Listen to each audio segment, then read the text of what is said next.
Hello APUSH kids, this is Mrs. Thorson coming to you live from Bunker 167. We are talking today about Chapter 2, Transplantations and Borderlands. We're going to split up the three types of colonies in this chapter and talk about how they develop. Let's get started. If you look at your notes section, you should see that these are all divided for you, but just in case that you want to look at this again, this is a map of the early colonies when we see the transplantation and borders. You can see that in pink are the New England colonies. Those include Massachusetts. You see Maine up there, that is going to be part of Massachusetts. New Hampshire, Rhode Island, and Connecticut.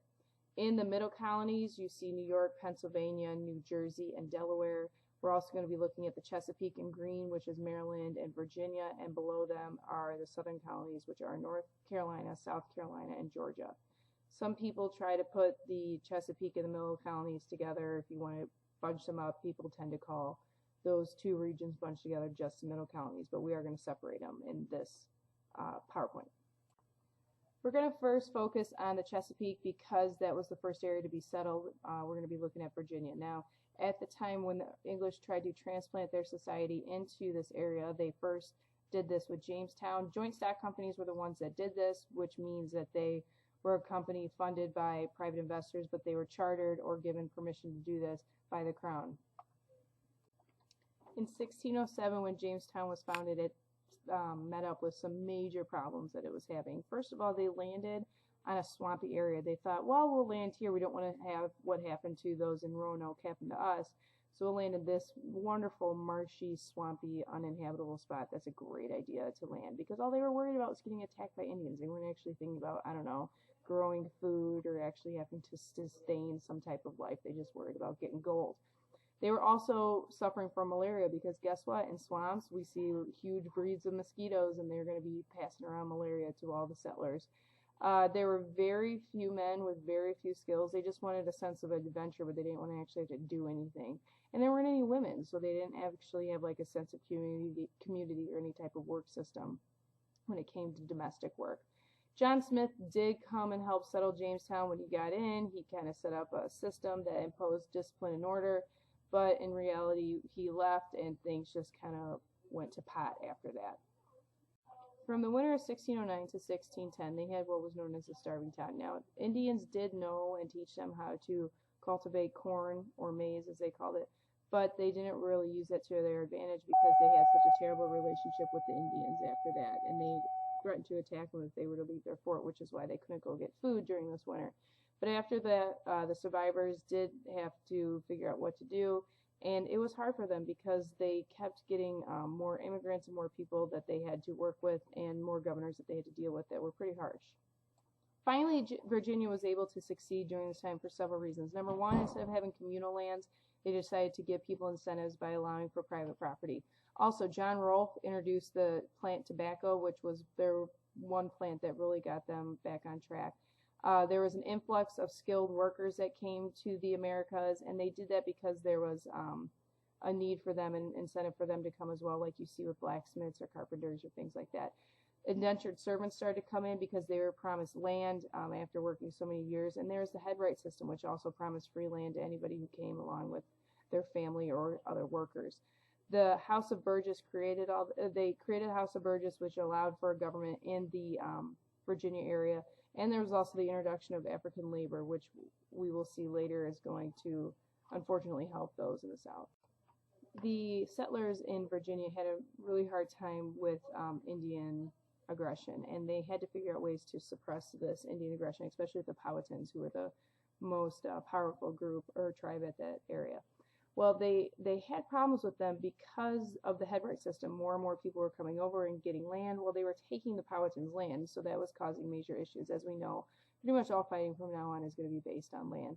The Powhatans were struggling with this, so that the English settlers decided to send them a message. They captured the chief's leader, and her name is Pocahontas. I'm sure many of you heard of her. So they start to scale back a little bit, but then they start attacking a little bit more in 1622. They attacked Jamestown, where they killed 25% of the population. But finally, the settlers had enough, and they stood up, and in 1644, they attacked them back, and that was the last and final straw, and they didn't really have problems with the Powhatans after that much longer. We're also seeing that during this time the demise and the diminishing factors that caused the Virginia Company just to completely dissolve. In 1622, because of those attacks, that drove them into bankruptcy. And then finally in 1624, King James just said, listen, I'm taking this over, no more charter, I'm revoking it from the Virginia Company, and I'm just making this a royal colony. And it will stay a royal colony until 1776, when the country declares independence from England. Next, we're moving on to Maryland. Maryland started with the basically the Calverts. George Calvert, also known as Lord Baltimore, was awarded Maryland for his support of the king. So in return, he gave it to other Calverts to run. They ruled it proprietarily, which means that they actually had the owner rule the area. So even though it wasn't George Calvert over there, he did send some of his kids over there to work and rule it. These guys were Catholics, and the Catholics were a very small minority in England. So it was seen as like a twofold venture. The first reason it was seen as an economic or a business or a commercial venture, but it was also seen as a refuge for English Catholics. And there weren't enough of them. There's about 2% of the population at the time in England were Catholic. So they realized they needed much more, a much larger population over there. So they invited Protestants to come over as well to help out with their commercial goals. Now, they decided to be religiously tolerant. Obviously, if they're inviting them over and allowing them to practice their religion, that's fine. But the Catholics started to feel oppressed, excuse me. So in 1649, they created the Act of Toleration, or the Act Concerning Religion, that was meant to protect the Catholic minorities. But in reality, it just caused conflicts between Catholics and Protestants of Maryland. I want you to know this map over here to my left. You can see that this is an example of where people were settling in Maryland, and I want you to understand that this is pretty much how it was for most of the colonies. They would settle on the coast so that they could be as close to any outlet to England as possible. When it came to attracting people to come to Maryland, they basically gave large land grants out to their friends. So they made this huge, powerful land autocracy in Maryland just based on the aristocrats who were the ones that owned all the land. They did have instability in Maryland, but it wasn't because they were fighting with the Indians. They were just fighting amongst each other over religion. This is one of the areas where we're going to see that problem the most. They used the headright system. They used indentured servants and eventually slavery. They just basically copied what Virginia was doing at the time. And because of the crop tobacco, both Maryland and Virginia in the Chesapeake area were able to become profitable in the 17th century. Like we talked about before, Virginians had a major problem with the Indians during this time period, like with the Powhatan Indians. So William Berkeley, the governor of Virginia, decided that he would make a deal with the natives and say that they would have a certain boundary where the English couldn't cross and settle land. But that was a problem because there were so many people who were trying to settle and get land there, especially with the headright system. And it already made the rocky relationship between the western settlers, the back country gentry, as they would call themselves, with the East aristocrats. They made that relationship much worse. And the person who stood up to them and led this rebellion was Nathaniel Bacon, and he decided to go up against the Indians and attack them for the land.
So what happened with Bacon's rebellion? He actually attacked Jamestown twice, and Berkeley was able to regain control after it.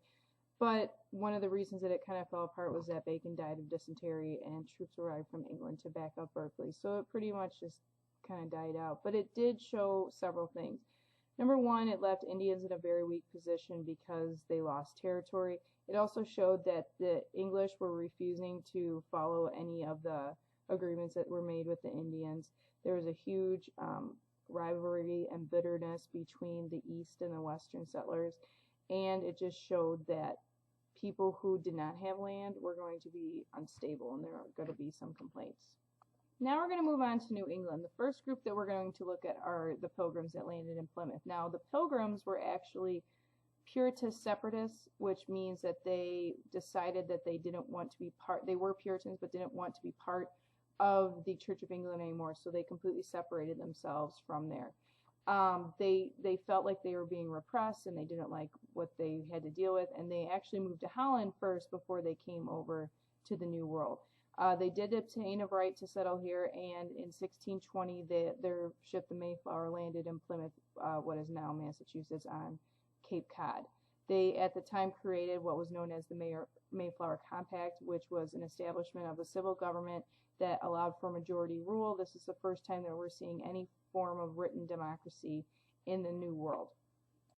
When it came to their relationship with the Indians, at first it wasn't that bad, and pretty much it's because the Indians were too weak to actually fight them off because of the diseases they were contacting from the Europeans, so they decided might as well just help them out and work with them and be friendly with them. They did have the assistance of major Indian leaders like Squanto and Samoset, but even with their help, half of the Pilgrims died within the first winter because they just didn't know how to handle it. But they stayed because they felt like they were there to fulfill God's will. We're going to stick with Massachusetts right now and talk about the new settlement of the Massachusetts Bay Colony. They came over in 1630. There were about 1,000 of them, and they first landed in Boston. They were a business venture. That's how they started at first, but they were also, most of them were Puritans. So out of all the colonies we're going to learn about, this one's going to be the most religious and the most orthodox, the most fundamental when it comes to Christianity. They did not separate themselves from the Church of England. They just felt like they should be purifying it. The charter itself gave the colony a foundation for a government, and John Winthrop, this man that you see over on the right-hand side of the screen, he is their governor. When it came to running a government, they ran their own affairs, the villages themselves. They saw themselves as a godly community that was meant, again, to purify the Church of England, and they felt like they were a city upon a hill, as John Winthrop said, which was just basically a beacon, an example for the rest of the world to follow, that they were some type of holy commonwealth. They did not separate church and state. They actually created a theological community, meaning that if it's based on a theology, or if it's a theocracy, it's a government based on religion. So they did use religion to rule. And who were those that ruled? The saints, which were basically members of the church that were only male. The Massachusetts Bay Colony was very successful, and they made the rest of New England be able to prosper for several reasons. Number one, they had a strong sense of community, which they used religion to bind them together. They had a continuing influx of immigrants coming to their area. They had good relationships and good help from Indians and the Pilgrims, and they had a strong sense of religious purpose that helped them drive them through the hard times. Puritans left England because they wanted to have freedom to practice their religion, yet ironically enough, the Puritans did not allow for free religion, and anybody who questioned their orthodox was forced to leave the colony of Massachusetts. Looking at this map, you're seeing the growth of New England from the 2 points where it really started, both in Plymouth and by the Pilgrims and in Boston by the Massachusetts Bay Colony. You can see the spread of them, that they're moving all over New England, mostly for commercial and religious reasons. Again, like we talked about before, the Puritans were escaping England to find religious freedom, yet they weren't allowing religious freedom once they got here. So you're Puritan or you're out. So some other colonies got created because of Puritans getting kicked out of the Massachusetts Bay Colony that disagreed with the church. Number one was Connecticut. Thomas Hooker, who was a Puritan minister, he settled here, and he brought a congregation with him to Hartford, Connecticut in 1639. They adapted a written constitution rather than being ruled by the church, and New Haven merged with Hartford and became one in 1662. In the more tolerant colony of Rhode Island, we see Roger Williams, a Puritan minister, founding Providence after being kicked out of Massachusetts for questioning the theocracy of it in 1635. When he created the colony of Rhode Island, he said there would be complete separation of church and state, which is what we see with our Constitution in our country today. It was based similarly off of that. And he did not establish a church. Again, that's part of our Constitution. And he supported religious freedom. Again, all ideas that are part of our United States Constitution today. On a side note, I realize I razz on you guys all the time about using the word today or present day or whatever in your papers. And I just used it, but that's okay because this is a PowerPoint slide, not an FRQ. Another person during this time that was made some major changes in New England was Anne Hutchinson. She was criticized at the time for using what was known as antinomian heresy, which is just basically talking against your religion. Basically, she felt that the people that are part of the elect, the ones that run the government, should have only be allowed in if they had a full conversion experience, who were really truly connected to God. And she felt like a lot of people in the elect weren't really that connected to God. And she said that good deeds alone shouldn't allow you to be one of those saints in the elect. And she felt that a lot of people were in there unjustly. She also criticized just the established clergy in general. She started to question and cross the boundary of women's roles. And she also claimed she had a direct communication with God. And because of all these things, because of her questioning the Puritan system, she was banished from Massachusetts into Rhode Island in 1637. And according to some students, she has long, creepy fingers, but she really doesn't. So that is false. At first in New England, the relationship with the Indians was okay, but basically the number one reason why the Indians were civil towards the New Englanders and the Puritans was pretty much for the fact that they had low numbers and they really didn't have enough people to fight. So they worked with them, they sold their land to them, they traded fur with them. They taught Europeans how to grow crops and different agricultural techniques. But once the New Englanders started moving inland towards where the Indians had moved back after selling their land, that's when we started seeing conflict. Surprise, surprise, we see conflict over land. Shocker. What did the Puritans think of them? They felt that the Indians were heathen. They weren't godly, so therefore they had the excuse and the right to actually exterminate what they called Indian problem, which was basically, that was their excuse for saying it was okay to kill and get rid of Indians because they weren't godly. At the time, the colonists were actually threatening the Indians' way of life in several different ways. Number one, they were clearing their forests to make room to settle and to grow crops. They were also driving off game when they were doing that. They allowed their livestock to just roam on and eat any of the crops that the natives had planted and roam all over their land. They introduced alcohol to the natives, and that became a major problem with them. And, of course, as we know, they infected the native population with the disease, especially smallpox, which pretty much killed most of the Indian population. So because of this, their population started to decline precipitously, which just means suddenly and quickly. Some of these conflicts in New England with the Indians turned into wars, and here are a couple that we're going to talk about right now. Number one, the Pequot War, which happened in 1637. It was competition over land. What? A battle over land? That's not true. Puritans were actually brutally murdered and killed by the Indians. Next, in 1675, was King Philip's War. Metacomet, also known as King Philip, he was the leader of the Wampanoag tribe. He decided to strike back against the colonists, and he allied with the settlers allied with the Mohawks to fight him back.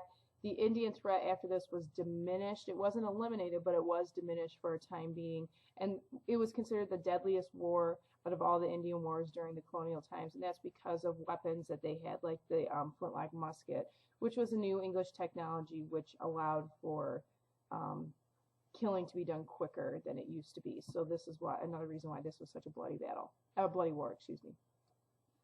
Another combination of colonies we can look at during this time are the Restoration colonies. So why are they called it? Well, let's just do a little English history right now. There's a civil war in England in the 1600s.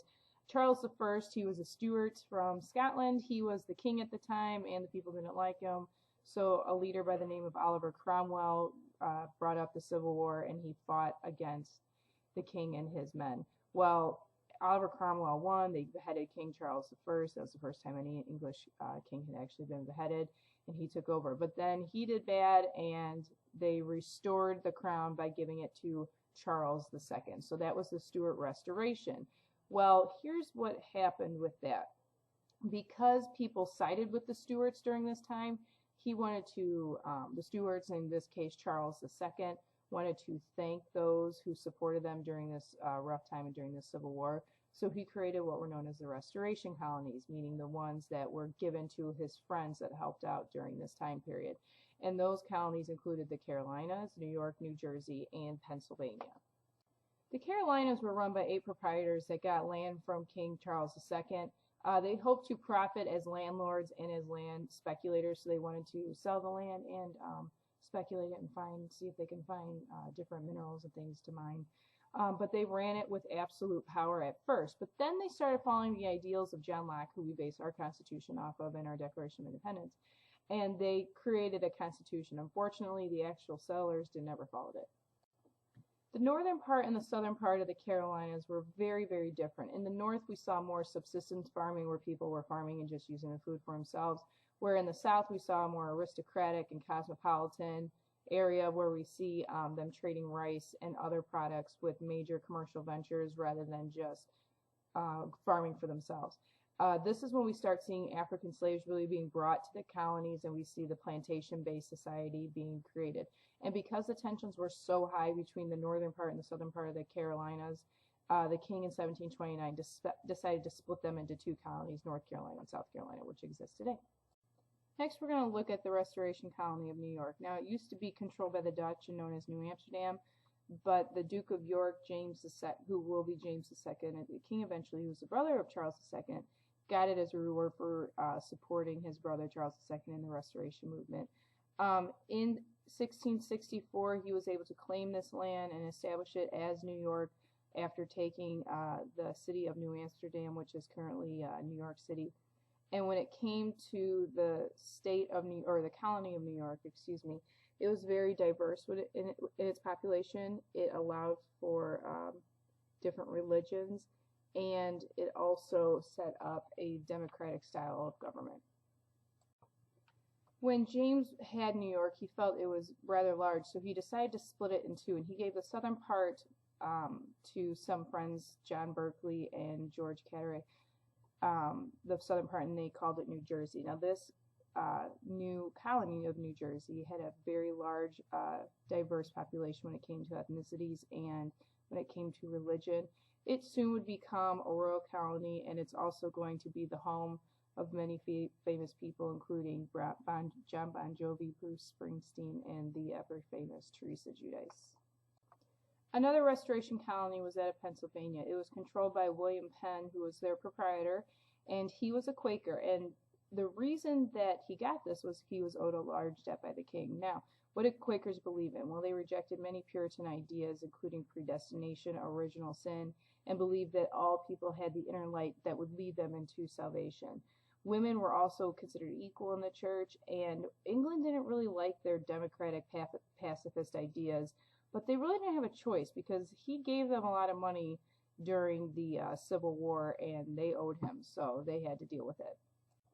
Because of his pacifist ways and his acceptance of all different groups of people, Pennsylvania attracted many new settlers from Europe, and it became the most cosmopolitan of all the American colonies. He was able to purchase at this time land from Indians, and basically because of his experiments with Quakerism, he was able to also create a General Assembly and a democratic government. When it comes to the Caribbean, the English really didn't have that much control because Spain controlled most of the Caribbean Isles. They did have the outpost of Barbados. It was considered more of a hub. It was a way that they could like trade and buy and sell goods at that place, and that was their biggest area. They did buy and sell in these areas sugarcane. The English had to worry about the Spanish in the part of the United States that is now Florida. Spain controlled that area, and they were worried because they had major posts on the Atlantic in St. Augustine and in Pensacola on the Gulf course, and there were high tensions between the English and the Spanish over land, so they had to figure out what to do. The solution to deal with the Spanish was to create the colony of Georgia. James Oglethorpe in 1732 took control of this. This was mainly used as a military buffer zone for the rest of the colonies from the Spanish. Now, at first, there was really harsh rule over the areas, but they started to realize that they wanted to get more people in the area, so they started to lighten up a little bit on the rule, but growth was very slow when it came to population. The last thing we're going to look at is how this expanded the British Empire, basically having control over the colonies. Well, they had to reorganize how they controlled the colonies, and the first way they did that was through the idea of mercantilism. They were trying to get as much gold and silver as they possibly could by buying and selling as much as they could with their own groups. So by 1650, we see this colonial system start to reorganize, and mercantilism was able to increase the English wealth by a lot for several reasons. They prohibited the colonies from trading with any other foreign nations. They were using the colonies for their raw materials to make manufactured goods over in England, and they sold these manufactured goods back to the colonists, so they were able to make some money off of them twofold. Eventually, they were worried because they were using the Dutch ships to compete with the British. The Dutch ships were cheaper, so the colonists were using those instead. So they created the Navigation Acts, and with that came these rules. Number one, it required colonial trade to be exclusively used on British ships. Number two, all products had to be directly sent to England, and it required all European goods to pass through England before it actually got to the colonies. The colonies really weren't following the Navigation Acts, and it was really upsetting James II, who is now king. That was the Duke of York, and now he is the King of England. And he really wanted to lay the law down in the colonies. So he created what was called the Dominion of New England. Massachusetts was no longer to just run itself. It actually had to be controlled as a royal colony. And he completely dissolved the existing representative assemblies that were allowed in Massachusetts, and he appointed Governor Edmund Andros, who was one of his friends, and he was a very unpopular leader. He ruled strictly, and it did not make the citizens happy. But he did this to make them a scapegoat to the rest of the colonies, basically saying, if you mess with me, this is what's going to happen to you. In 1688, the English were really getting fed up with King James II. He thought he was a terrible leader, even the Parliament did. So they call up William and Mary of Orange in the Netherlands. Mary is James II's daughter and is like, listen, can you take these guys out because we're done with them? So they're like, sure. So they come in and plan on attacking and having a coup on James II, and James II, instead of fighting back, just runs away. So this is known as the Glorious Revolution or the Bloodless Revolution because they just took over and that was it. But they also agreed to give Parliament a little bit more power. They created the English Bill of Rights and gave them some power. But how does this affect the colonists? Well, they completely demolished the Dominion of New England. That just dissolves, and we see the appointed leaders of these royal colonies start to get removed from office, and they start to put back in their own leaders and having their own representatives assemblies again. On a side note, on an interesting note, one of the colonists by the name of Jacob Leisler, he just basically one day up and said, I'm now the governor of New York, if people actually listen to him. And he ruled for 2 years. He ruled from 1689 to 1691. But 2 years later, he was tried for treason and hanged for it.